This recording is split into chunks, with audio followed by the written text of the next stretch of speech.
Welcome to the Strength for Life podcast, where smart strength training meets real life. We're Dr. Matt and Nicole Klingberg, founders of Village Fitness and Physical Therapy. Here, you'll learn what really works in the gym, at home, and for life.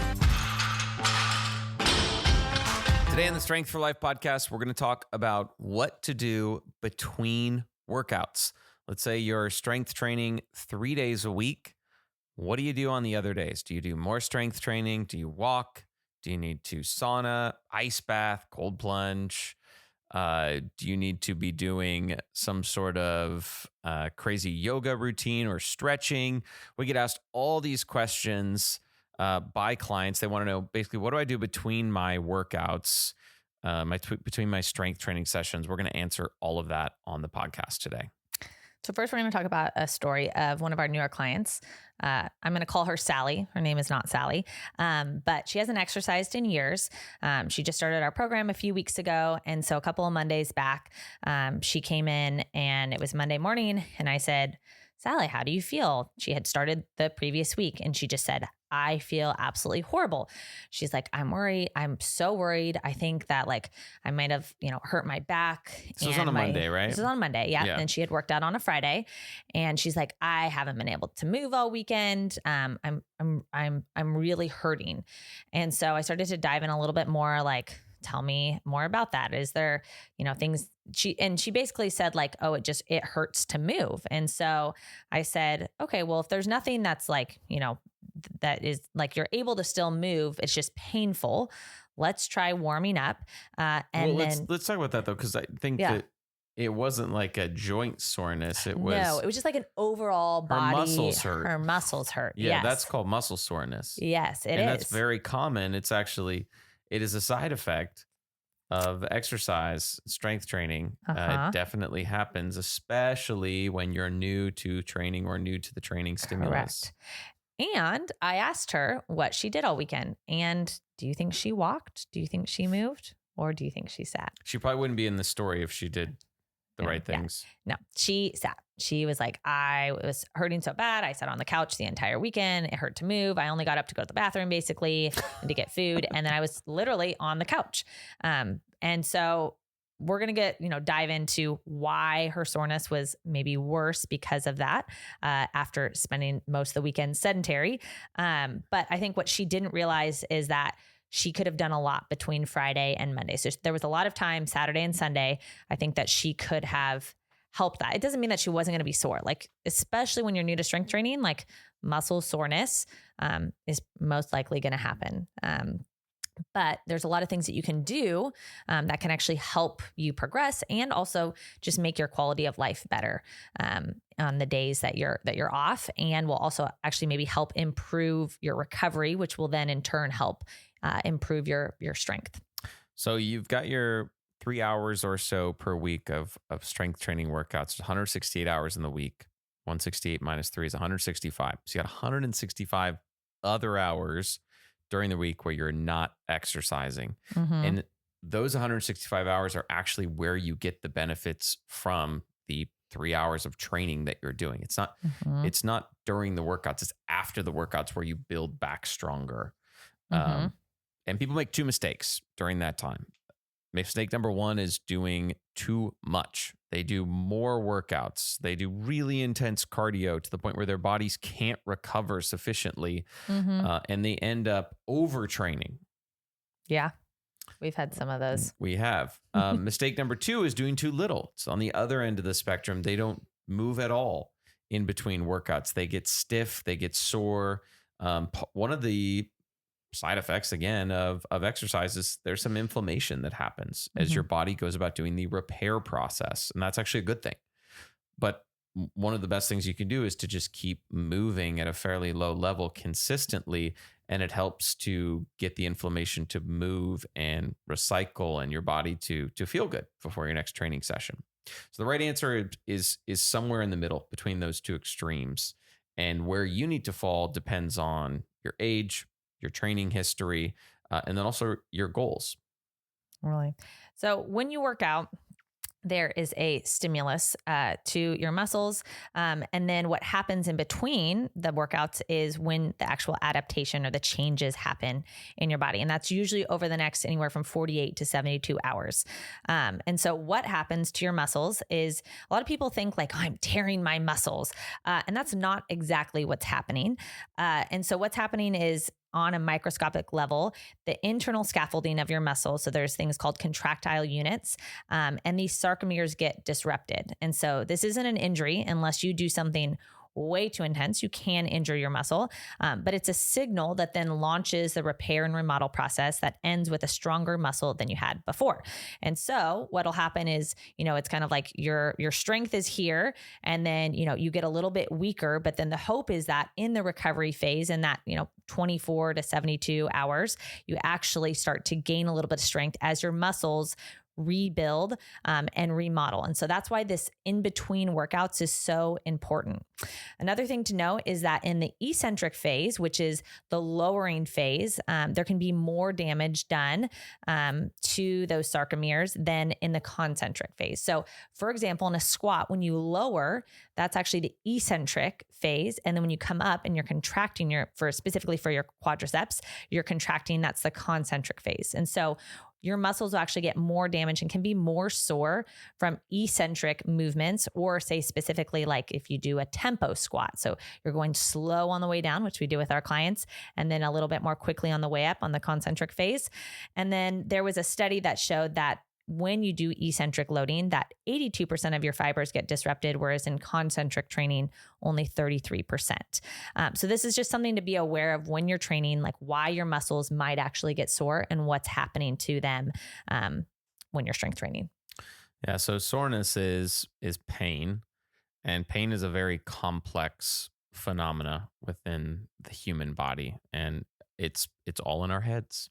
It's completely constructed in the brain, and our brain is piecing together clues from other places in our body and our environment to tell us whether or not to create the pain experience. Pain is designed to be protective so that you either don't repeat the same behaviors again, or so that you don't move a certain part of your body as it's healing and recovering. Mm-hmm. And the way the brain pieces that together is through a combination of receptors. So you have pressure receptors, chemical receptors, temperature receptors, and more within your tissues. And so when you do a heavy set of squats, or just a workout of squats, let's say, your body goes about this repair process that Nicole talked about, and it creates changes in the chemical nature within our tissues in our legs. The pressure, like you might have a little bit more fluid, and the temperature, you might have more fluid that's a little bit warmer, and your brain picks up all these different signals and it goes, aha, that feels like a threat. We're going to create the pain response, the pain experience in those legs. Mm-hmm. That's muscle soreness. Now, whether that becomes like truly painful and feels like an injury, or just it's muscle soreness, a lot of that depends on whether you understand muscle soreness or not. And that's why I think for the client Nicole talked about earlier, it was a scary thing because she didn't understand this is normal. It's normal when you exercise for the first time in a long time to be sore. I remember years back, I did a squat workout with like 185 pounds, which is way less than what's really tough for me. And I did 3 sets of 5 reps. And I hadn't been training squats for a while.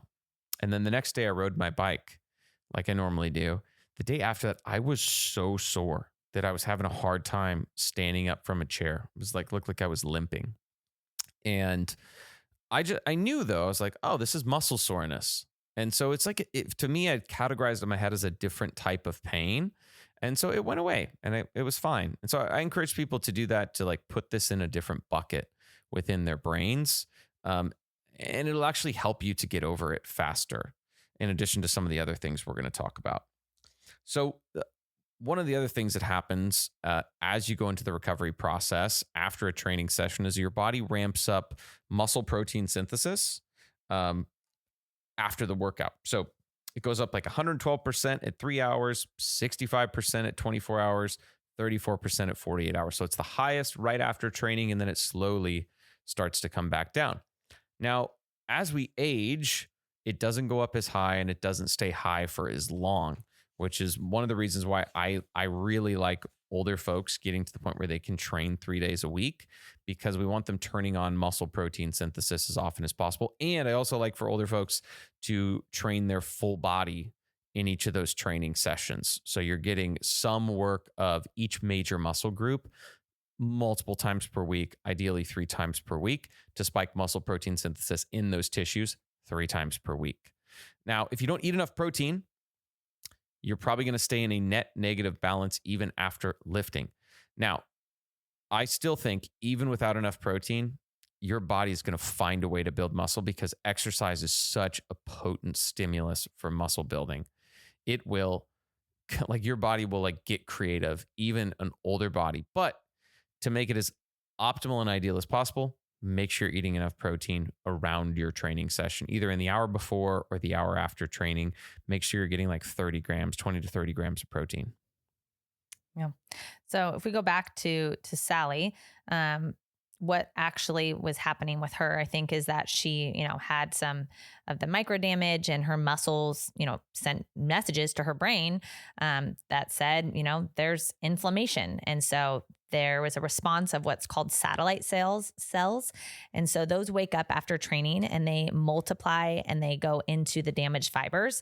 And they actually help to donate their nuclei so that the muscle can permanently grow stronger. So really cool. And satellite cell activity can peak at about 48 hours post-workout. And so, if she had, done something to help tell her body, like, it's okay, like your body is repairing and recovering the way it needs to, I think that she probably would have come back feeling better.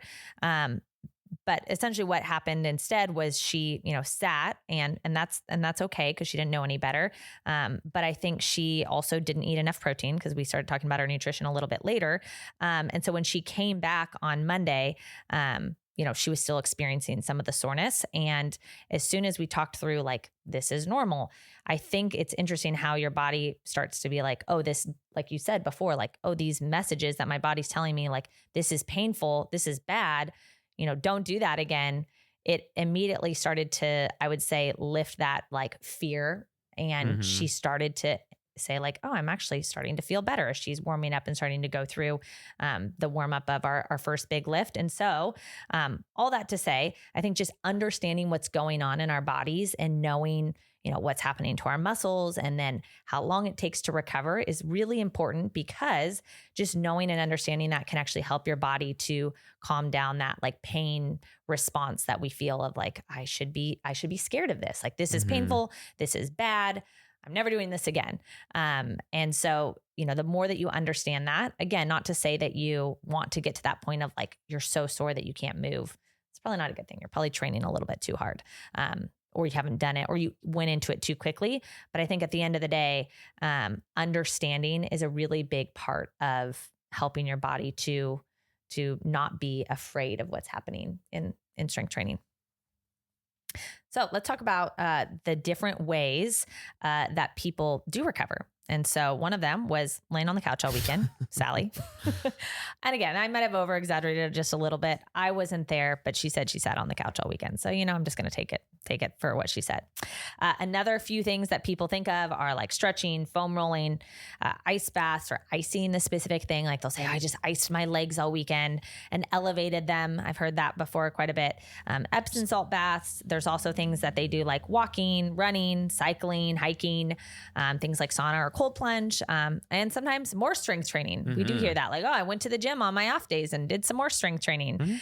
So we're going to go through a hierarchy of what we think are the different tiers specifically for recovery, and which of these things actually work, maybe some of the things that are working against you, and then some of them that are a little bit more neutral. You may want to prioritize if you really enjoy it, but might not give you as much bang for your buck as some of the other things that we're going to talk about. All right. So tier one's the non-negotiables, and sleep is number one of tier one. It is the single biggest lever for recovery.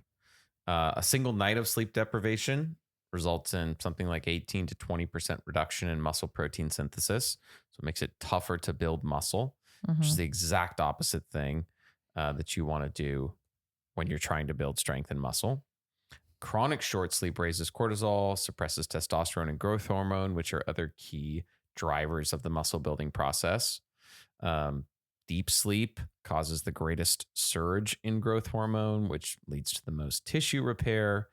Our recommendation is 7.5 to 8.5 hours in bed every night without your phone in the room. And I think, man, I've talked to so many people about sleep, and I think people are they're hesitant to spend money and invest in things that will help them sleep, even though they spend a third of their life sleeping.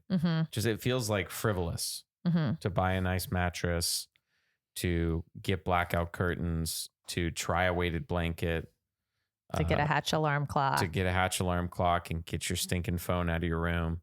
And also my personal fave, the chili pad cooling mattress. I'm really trying to talk Nicole into getting herself one of these. No, I've tried it. I don't like it. You've tried it once. No, I've tried it a couple times. No, it's not my favorite. Once. Okay, I'll try it again in the summer. Remember, you used to like eggs, and I kept making you try them. It's true. Eventually, you started to like them. I was a very picky child, and then I have become less picky, but I still have some preferences. Anyways, I would say though, sleep is so important. Yeah. I was talking to a client recently, and like very well off. And they were like, I was like, you need to get this chili pad. It's $800. Like, their big thing is they can't sleep. This is a menopausal woman who's too hot at night. She can't sleep. I'm like, I think that this is worth trying. Like, one, you can afford it. Two, I think this would make a big difference. They have a money back guarantee. If you don't like it, send it back. Like, try it. Like, if it's so worth investing in. Like, your sleep is so important. You could train super hard, but if you don't sleep well, it's going to be really tough to recover from it. You're going to end up with some kind of injury. You're going to end up overtraining. You're going to be tired for your next training session, et cetera, et cetera. Now, there's some people that just can't sleep. They have a hard time sleeping.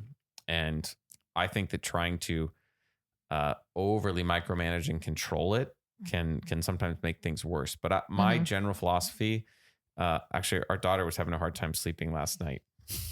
She was. She's like, let me go to bed in your bed. She liked your chili pad, I guess. I didn't even turn it on. But I told her, I was like, what helps me is I try and do everything I can to sleep well, and then I just don't worry about it. Like, if I take a while to fall asleep, or I wake up and can't get back to sleep, I'm like, whatever. Like, I'll get through it. I've done it before. And I would say the biggest thing that people can change without spending any money is to get your phone out of your room. I don't care what you say. I've heard so many people that are like, what if something happens to my family that, I'm like, then they should call 911 if there's really an emergency. They should not be calling you at 1 a.m. in the middle of the night. If there's an emergency, they should call 911. Yeah. And so I think at the end of the day, it probably is like a wanting to feel needed and wanted, which is like a really deep thing. And now I will say there are a few people that maybe they are really, caretakers for, or shift workers or something. Yeah. So most people, that's just not the case. I would say that's like 5 to 10% of people. And the rest of the people are trying to find a way to justify having a bad habit extended in their life. And it's really, really, really bad for your body. It's like so much research talks about blue light and what it does to your brain. And even if you don't have a hard time falling asleep, it'll wake you up more in the middle of the night, and it affects like your brain wave. There's so much that says phones are bad for your sleep and for your brain. And so like the best thing that you can do is put it outside of your room. And even people will say, well, I put it on silent and it's just there and I don't look at it. It's like even the presence, there's research that shows even the presence of the phone in your room will affect how deeply you sleep and how much deep sleep you get. And so if you can't change anything, like put your phone in the other room, ideally, an hour, but maybe 15 to 30 minutes before you go to bed, and then don't look at it. Set your alarm, have a different alarm that's not your phone. Alarm clocks are really cheap. And even better, get a Hatch alarm clock. The Hatch alarm clock I got a few years ago, and I love it. It like a lot of times I'll like already start to be waking up because it slowly gets lighter and it naturally allows your body to wake up with light, which is how our bodies were designed to wake up. And it helps, all of your hormones and everything to turn on like they should, so that when the alarm actually goes off, your body's not just like abruptly coming out of deep sleep. And so sleep, very important.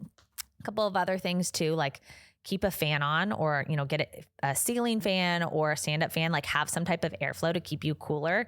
Try not to have, like, especially in the summer here, it gets really hot. And so maybe think about changing out your blanket so you're not you don't have like a really heavy down comforter. Just anything that you can do to, make your sleep more enjoyable and your body to help you relax, I think is going to go a long, long way, and going to be a lot easier long term. Like a lot of times it's like you make the change once and then you don't have to keep thinking about it. Like all these other things that we're going to talk about, it's like you have to do that every day. You have to make a conscious effort.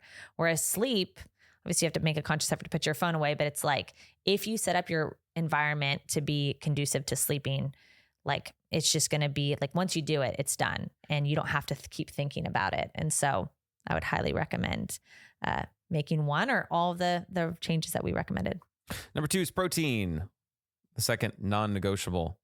So there's actually new guidelines. We recorded an episode with Casey, our nutritionist, talking about the new 2026 guidelines for nutrition for Americans, and the protein recommendations went way up, which is awesome in our book. General like expert consensus is like 0.7 plus grams per pound of body weight. So 150 pound person, that's like a little over 100 grams. So we usually will say like, hey, get about 100 grams a day. That's a good minimum. If you want to be more specific, go 0.7 times body weight. If you really want to build muscle or you have a really hard time building muscle, you probably need even more than that. Like maybe up to even 1 gram per pound of body weight. It's really important that it's spread out throughout the day, like within your 3 meals.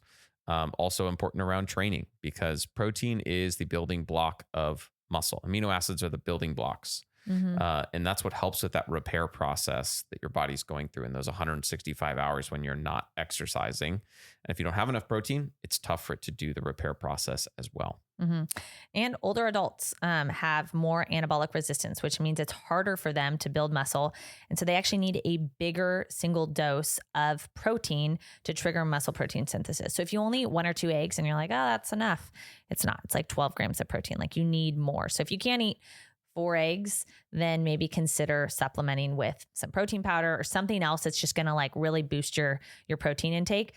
Because again, you need more protein than say someone in like their 20s. For sure. All right.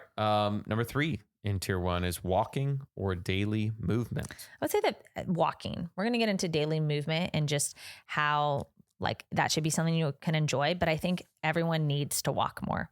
And when you walk around, the muscles that, you are probably sore, like your legs or your lower body, it helps your body it helps your brain to tell your body that they're not in as much of a threat as they were if you were just like laying down. Cause it helps to like desensitize your brain. It's like, okay, I can still move my legs. I can still walk. And it gives your body that information so that it's like the threat is not as high as maybe it perceived it initially. Yeah. We talked about one of the side effects of strength training, especially if it's a new stimulus or a high volume of the stimulus, is that it causes some swelling in the tissues.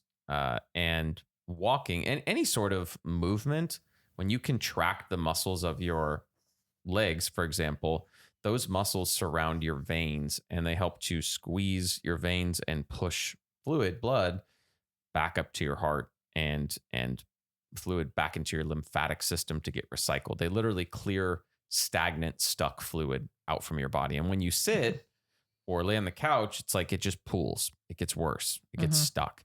And there's parts of your body where even just a little tiny bit of swelling can cause a lot of pain. I don't know if you've ever had like a hangnail where like the side of your thumb gets swollen and so painful. Like you touch it, it's like, oh, Yeah. It's like that's an area of your body where just a little bit of swelling causes incredible pain because it's such a sensitive part of you. Now, obviously, it's not quite as bad in the legs, but it's the same thing. It's like if your legs get really sore and a little bit swollen, your brain senses that and it goes pain, pain, pain.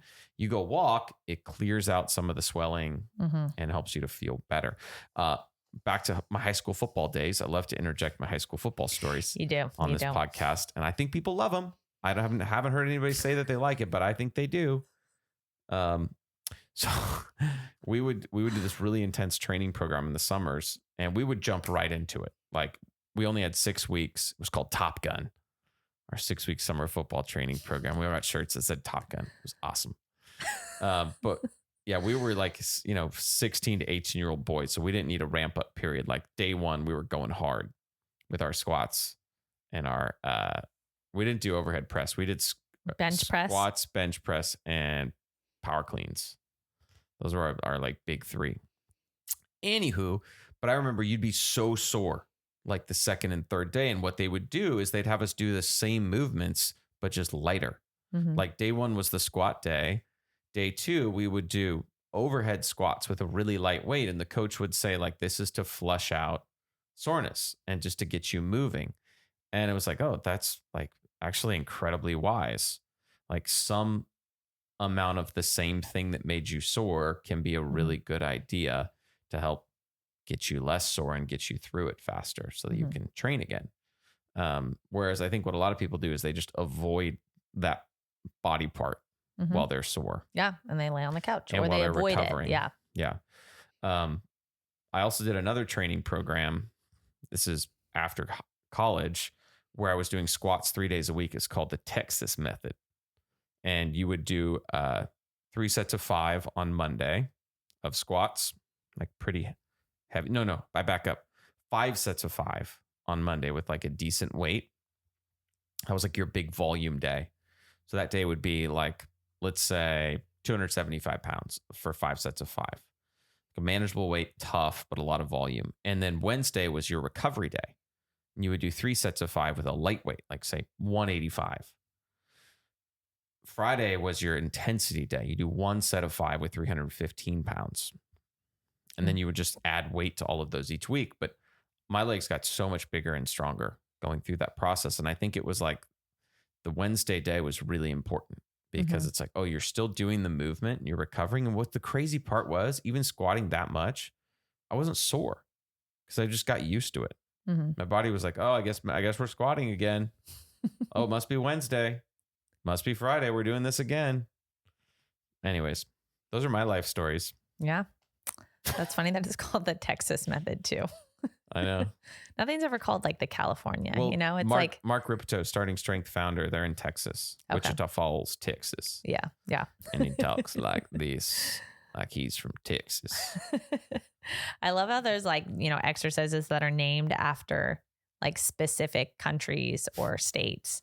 And there's nothing named after California, I don't think, as far as I know. You heard of the California stretch?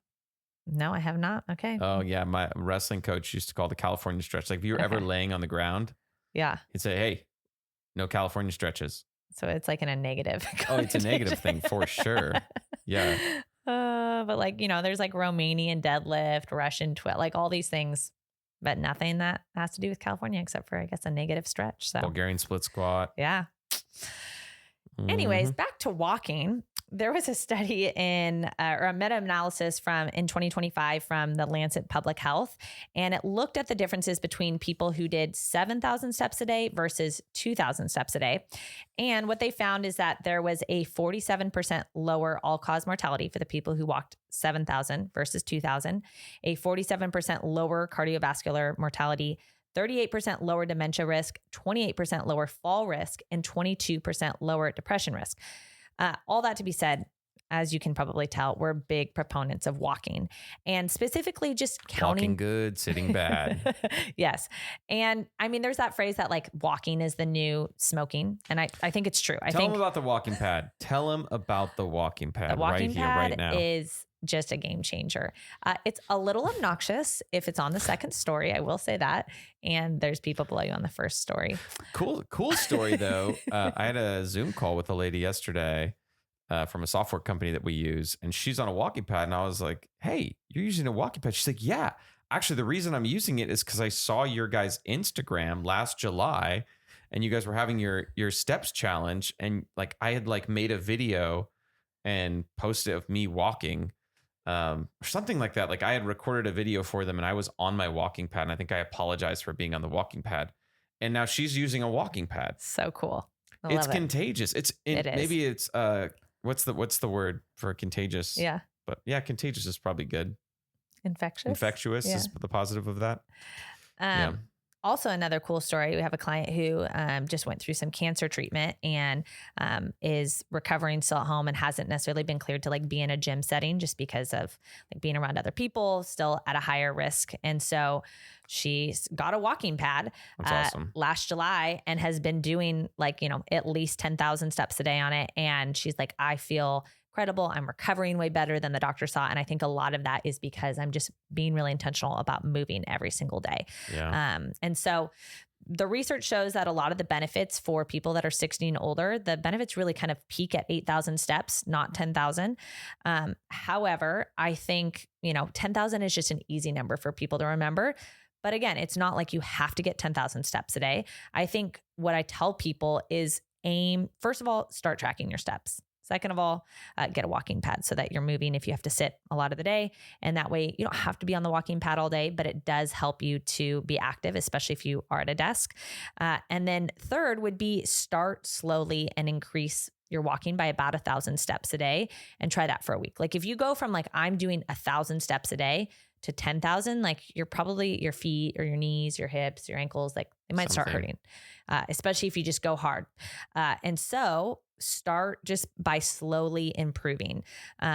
And I think that over time, you'll really start to feel better. And I mean, I have people I had another client who told me the other day, she was like, I realized I was only walking like 3,000 or 4,000 steps. And I've been walking at least 10,000 steps for the last couple of weeks. She's doing one of our nutrition challenges. And she's like, I feel incredible. I haven't had this much energy. And she's been strength training, but she's like, it was like the missing link for, I think, just my energy and my well-being. And she's like, I feel way better doing People it. Feel so much better when they walk. They do. And they do. Did you say they lose weight? I did not talk about weight loss. Yeah. Yeah. I like when we do our steps challenge as a staff. Yeah. And clients. And clients. Yeah. People lose, 2 to 5 pounds that month and it's fat. Mm-hmm. Yeah. Wow. Anyways, fat. Thanks for your honesty. Anyways. I was just saying that because that's what they want. Cool update from our maybe I'll save this for the end, but our win your money back nutrition challenge we're running. Mm-hmm. We're halfway through and the average person has lost 3 pounds of fat in like 2 weeks. Mm-hmm. That's average. Mm-hmm. So cool. Yeah. And there's like 60 people doing it and it's 2 weeks, 3 pounds of fat. It's like, whoa. And amazing. Just so people are aware, the way that we can measure that is we have them do it on the InBody. And so that can measure your body fat percentage so that it's not just like the scale where, it's not going to take into account all the different factors. Like it's actually they've lost fat, which is really cool. So the last part of tier 1 is hydration. So even mild hydration can dehydration. Yeah. Thank you. Dehydration can impair performance and recovery. And older adults, interestingly, have a blunted thirst response. And so maybe you're not thirsty all the time. And so maybe just make it a habit to have a water bottle or something where it's like, I'm going to set a reminder to drink consistently enough water. And a really good target for most people is about half your body weight in ounces. If you're more active or if it's summer and you're sweating more and you're outside more, you probably need more. Obviously if you're super thirsty, don't just say like, I've drank my water, I don't need to drink anymore. But hydration, super important. For sure. Cool. All right, let's get into tier 2. These are things that are very helpful, but not necessarily like the non-negotiable must-dos of tier 1. And the first is creatine. Creatine, we recommend 3 to 5 grams per day of creatine monohydrate. The best brand we've found is Momentous. They use Creapure, which is highly tested, vetted blend of, not blend, but formulation. Mm-hmm. The right word? It's water washed. It has third-party testing. It's like the purest easily one that we found. digestible. Mm-hmm. Yeah. It's great. We both take it every day. We do. Yeah. It's one of the supplements I take every day. Mm-hmm. So there's many, many different studies that have been done on creatine, but some of them on creatine and resistance training show that taking creatine versus not taking creatine with resistance training consistently beats not taking creatine. I think I could have said that better. You could have. When you lift weights, if you take creatine, you build more muscle than if you don't, and you'll be stronger. Mm-hmm. It improved walking speed, functional stuff like even being able to do a sit to stand. Mm-hmm. There's some really interesting research on creatine and cognitive function. It's very safe. It's quite inexpensive. Mm-hmm. I think it's a no-brainer supplement to at least try for most people.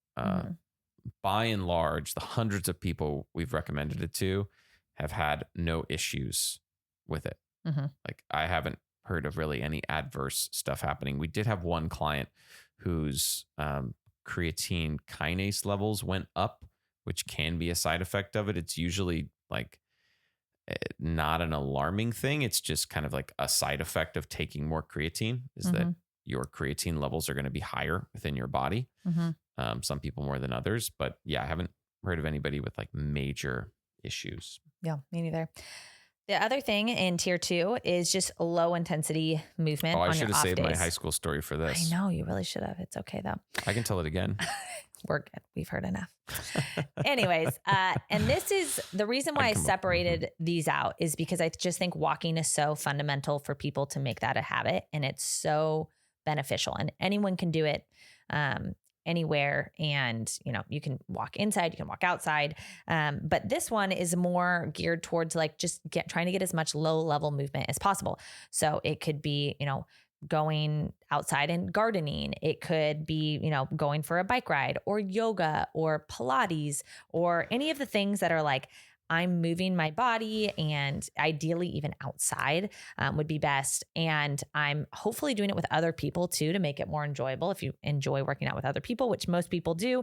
And I'm using it as an opportunity to just move my body in a different way. And the reason why, it's not in tier 1 is because I don't want people to think like I have to be doing these things. Like I have to be doing yoga or I have to be doing swimming or all these intense things on my off days. Like you just need to strength train and you need to walk. However, this can be very helpful to you, especially if you enjoy it. Like if you're someone that's like, I just really enjoy rock climbing, like go do it. Like that's awesome because you're going to enjoy it. Your body's going to be moving. You're going to be stronger, all those things. But it's not, the most important thing as far as recovery, but it can be very helpful. Nice. All right. Tier 3 is the nice to haves. One of these is Nicole. These are like 2 of your favorites. They are 2 of my favorites. Dang, massage and sauna. So massage does have some interesting evidence. I think the evidence is that my wife really likes to get massages. She likes when I give her massages. I bet that's why she put this on here. This may all just be made up. No, it might be made up. That it does help reduce muscle soreness. Yeah, it does. So anyways, and I love it. It says, if you can afford it occasionally, not a waste. Especially when it's free from your husband.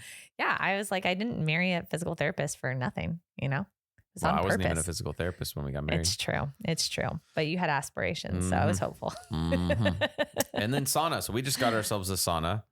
And we actually, it wasn't getting quite hot enough.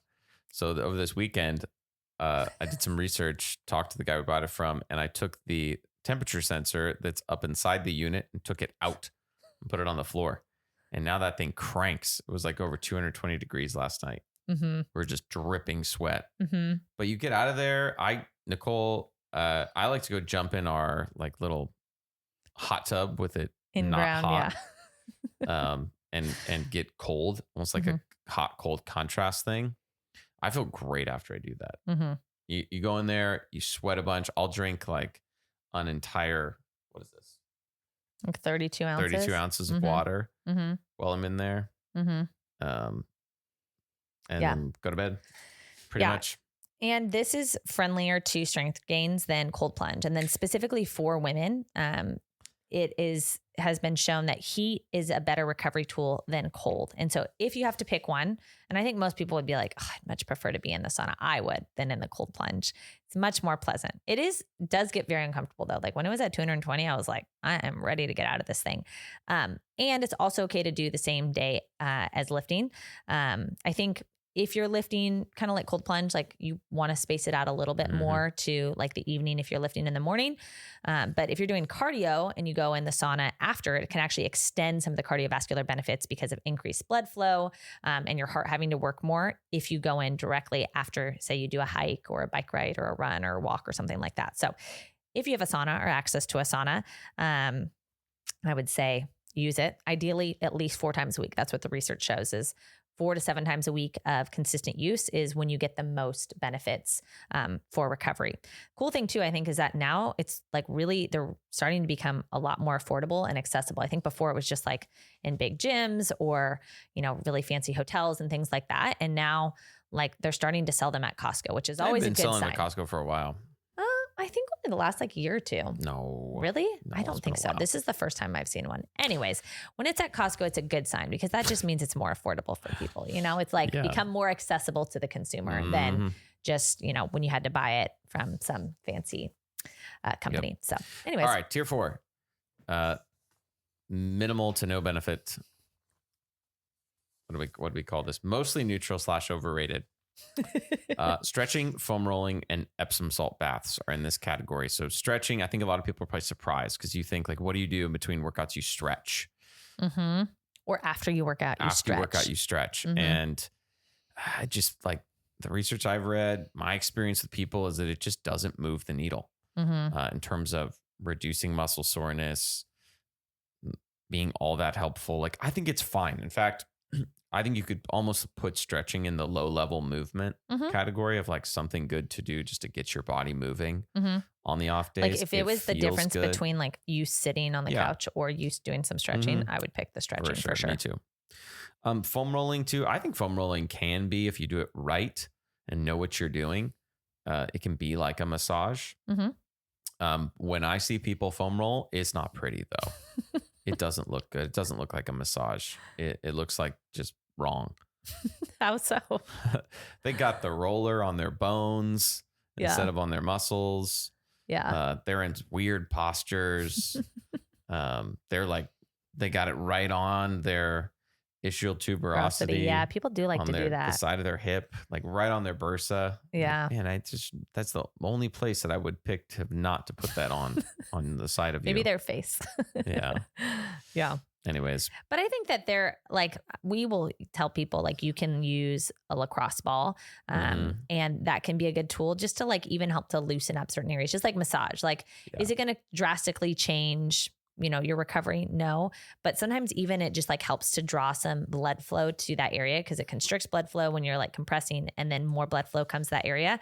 And so I found that, sometimes people, or if they have tightness in their upper back or shoulders or in their calves, if they do a little bit of using the lacrosse ball or the foam roller, they often just feel a little bit better. Is it going to fix everything? No. But sometimes it does just help their body to draw attention to that area.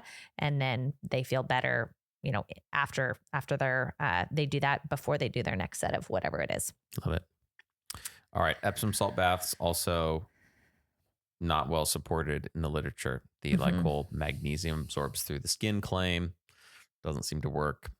I think a hot bath can be genuinely relaxing, help you sleep. That can be great. But probably not anything to do with the salt. Last one is tier 5. And this is just like, be careful with the timing. And we put cold plunges and ice baths in this one. We get asked about this quite often. And from what we've read, cold water immersion right after lifting can blunt the muscle building response. And that's because part of the lifting recovery process is inflammation, and cold water immersion will shut down the inflammatory process within your body and kind of turn off the mechanisms behind building muscle, which is not a good thing. So wait like 4 to 6 hours after lifting to get in the cold plunge, or, if you're crazy, do it before. I think the ideal though would be to lift at one time in the day. So if you lift in the mornings, cold plunge at night. Mm-hmm. If you lift in the Mhm. afternoon, evenings, cold plunge in the morning. Mm-hmm. Just do it as far away from your lifting as possible, or even on opposite days. Yeah. So another question that we often get with strength training is if someone does a lot of cardio, they'll say things like, will that undo or will that hinder my strength training and my strength gains? I made a detailed YouTube video on this. It's actually our most popular YouTube video ever. It's like cardio versus strength training for seniors. Jamila, can you link that in the show notes? I don't know why it was so popular. People just like, they want to know the answer to this question, I guess. Mm-hmm. And so this is called concurrent training. Did you already say that? No, I did not. Oh, okay. Nope. Concurrent training means you're trying to do two things concurrently or at the same time, strength and endurance. And what initially what researchers found was that you can't have your cake and eat it too. If you try to do cardio training and strength training in the same workout, you're going to get less of both the endurance adaptations and the strength adaptations. But it affects strength more. Like endurance, you get less of it, but just a little bit. Strength is like a lot less, especially in the long run. Mm-hmm. So initially, somebody who's just starting out, like you can do both in the same workout, you're going to start to make progress. But over time, the progress is going to plateau a lot faster than if you were just doing one of them. And it's kind of like a light switch. When you strength train, you flip the switch towards muscle building. When you endurance train, you flip the switch towards the endurance building adaptations. And we're not going to go into the pathways of like mTOR and AMP kinase and all the stuff that happens under the surface with these processes on this podcast. I did go into some of that on the YouTube video that I made if you're interested. But just know this, it's like your body can go either one direction or another. And it's probably not as black and white as that, but I think that's good for our understanding to be like, you can either build muscle or you can build cardio. And so doing like a really intense weightlifting session and then going immediately and doing a jog, it's like you're probably undoing some of the effects of that weightlifting session, especially if you're using the same muscle groups. So if you squat and then go run, not a good idea in the long run. Like if that's your thing, if you really want to build muscle, like and I think that it comes down to like, what's your goal? Like, is your primary goal to build strength and build muscle? If that's the case, focus on your strength and muscle building, and at least, the very least, do your cardio on the opposite days. Mm-hmm. Now, if you're a marathon runner and you're like, I'm doing the strength training to support my marathon running, and you need to run every day, you should do that. You should run every day. But here's a couple tips. So number one, I think the higher volume of cardio training you do, the more it's going to impact your recovery. Correct. So if you squat and then you go run or bike and you go to squat again the next day, like you're probably not going to be fully recovered. And I've experienced this, like there is a limit. So in my training, if I'm squatting and then running or riding my bike the next day and I go to squat again later in the week, it's like I do notice like I'm not as recovered as the weeks where I don't squat or I don't run or ride my bike. Mm-hmm. Number two, if you do want to do both and you are okay with some of that trade-off, at the very least, don't do them on the same days if you can. Like do them on opposite days. So do your and especially if it's the same body parts. So like if you're going to squat and then run, like do your run on the next day. Squat on Monday or lift on Monday, do your run on the next day. Mm-hmm. Now, if it's different body parts, like if you're doing overhead press, bench press, and pull-ups and then running, it's probably not as much of an effect, but I do think there is still somewhat of an effect. And then final thing, if you do have to do them on the same day, do the cardio first and the weight training second. Mm-hmm. Those are all my thoughts in a very small nutshell. Yeah, I found this when I was running a ton to train for High Rocks. Like my strength training just kind of like plateaued. I still was strength training 3 days a week, but I was not going up. And in fact, I like went down a little bit in some of my lifts because I just like wasn't recovered enough to lift as heavy. Yeah. And I was running 6 days a week. It was like, that was the priority, and my body shifted and I felt that. It was like, I didn't feel like, I still felt strong. But it was like, my body was expending so much energy on in the endurance adaptations that it was like we can also get stronger in this season. Like you're just trying to maintain, and again, still doing that. And then I found that at the end, I think it was like a few days after, I think it was like 4 or 5 days after my high rocks, we did the jump competition in our staff. We do like a quarterly meeting, and we always do a big competition, and we did our broad jump. And last year, no problems. I shouldn't say that. I had no problems. I did have one competitor, and she was pregnant. She still almost beat me. But she did like long and triple jump and stuff in college. So I was kind of like, okay, she probably would have beat me if she wasn't pregnant. But I just remember feeling like, oh man, I feel so like light when I jump. I feel really powerful. And I went to jump, and I think it was like 6 inches shorter than what I did last year. And I was like, oh my gosh. And I remember landing and being like, my legs just kind of feel like heavy. They don't feel as springy and like powerful as they did. And I think it was because I had been doing a ton of, long distance training and like endurance training. So my body had adapted, and quite frankly, too, probably has more type 1 muscle fibers.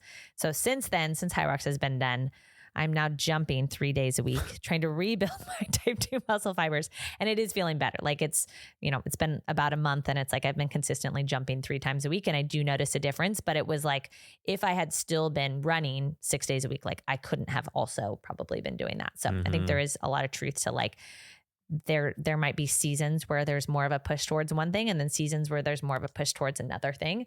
And just allowing that, not thinking like I can always improve in everything all the time. It's probably not realistic. That's good. So you have type 1 muscle fibers, which are endurance based, and type 2, which are more strength based in broad strokes. And then you have some in the middle.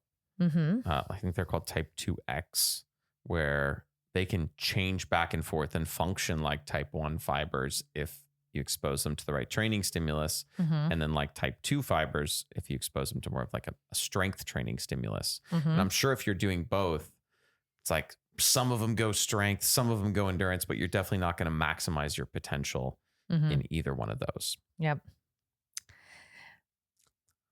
Great. And That's all I have last to say about that. Oh, okay, great. Yep. Cool. And then the last thing that we want to talk about is for people who are more concerned about weight loss. Yes. And I think that this is really important because strength training isn't necessarily going to be something that helps you lose weight. And I hate to say that because I think a lot of people just assume like, well, this is exercise, and so I should just lose weight. But the reality is you're not burning usually that many calories when you do a strength training workout. And maybe 400, 500, if that. Yeah.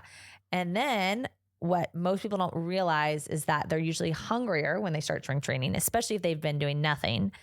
And so they often eat a little bit more to make up for the calories that they are burning from strength training. And so non-exercise activity thermogenesis, which is the short for that is NEAT, is basically everything that you do outside of the gym. And so that's why things like walking, moving, gardening, cleaning, all the things that you do, like all of that adds up and can actually be a lot more effective on weight loss than just structured exercise. And so if you think about that, like the more I move, like the better, the more calories my body's going to burn. That is going to be a lot more effective for you from a weight loss standpoint than just strength training alone. And so if you're like, I want to get stronger and lose weight, you do need to strength train. You don't want to be like, well, I'm not going to strength train because then your body will lose muscle and fat. But you do want to be as active as possible. And so that's why we did say beforehand, like pick something that you enjoy. Like, if you really enjoy pickleball, or if you really enjoy rock climbing, or something that like do more of the things that you love, or gardening, weighted walking. If you're like, I really want to find something else that I can do that will help me burn more calories, that's a great option. So try to move as much as possible and try not to be sedentary, like we talked about with Sally. So we go back to Sally. Sally, at the end of the workout, we had, again, conversed a little bit more on what she did. We talked about like muscle soreness and why it happened. And then also about what she's eating and how she's sleeping. And she said at the end of the workout, like, okay, this is so great. Like now I know like what I'm going to do on my off days. Like I'm just going to go for a 30-minute walk. Like that's totally doable. And I'm going to prioritize sleep and, get a little more protein in. And so I think, again, it could be, she could do one of any of those things and she probably would feel a lot better. And then the reality too is she hopefully won't be as sore as she continues to strength train. And, but I think there's a lot of levers that you can pull specifically between, one strength training workout to the next. And hopefully after today, you kind of know what are the things that are going to give me the most bang for my buck. So again, that's sleep, that's eating enough protein, that's drinking water and walking. So if you have to do any of those things, like those are the things to focus on. The other things are fun. I think they get a lot of attention on social media and online because they're trendy and there's like, oh, I want to do all these like biohacking things. And the reality is like, there's probably a lot of things that you need to do that you're already doing and you just need to optimize them. You don't need to do a ton of the extra stuff that you're trying to be sold. Nice. Yeah. Cool. Well, hopefully this is helpful so you understand what to do in between your workouts. And till next time, I'm Dr. Matt. And I'm Nicole Klingler. Thanks for listening.